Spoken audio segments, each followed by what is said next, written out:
في العمر ديالها 18 سنه، هادشي وقع في الدنمارك. تخيلوا معايا انها ولدات وساعه من بعد الولاده حيدوا لها البيبي ديالها، لان في الدنمارك على حسب الاصول ديال هاد البنت هادي اللي في العمر ديالها 18 سنه داروا لها واحد التيست ديال الكومبيتونس باش غادي يشوفوا واش مؤهله انها تكون لهداك البيبي او لا ما مؤهلاش.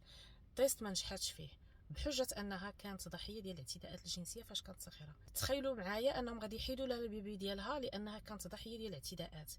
فهنايا كتبان بحال شي مجرمه اللي غادي تحيد لها البيبي ديالها في حين انها كانت ضحيه. تخيلوا معايا النفسيه ديال هاد السيده هذه، 18 سنه باقا صغيره. غادي يخرج القرار نهار 16 سبتمبر 2025 باش غادي يشوفوا الحكم النهائي، لان حسب السلطات ديال الدنمارك ان هذه ما مأهلاش باش تكون ف اون اتوندون الحكم عطاوها تشوف البيبي ديالها مره في 15 يوم، مده ديال ساعتين فقط وتحت المراقبه.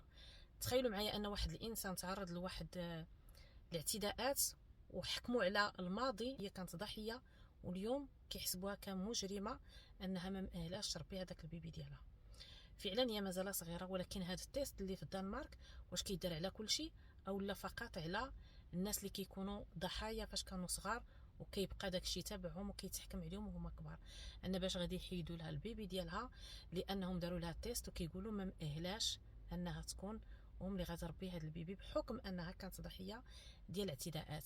قولوا لي شنو الراي ديالكم نتوما في التعليق، والناس اللي في الدنمارك واش هذا التيست كيدار لكل شيء او لا غير في بعض الحالات.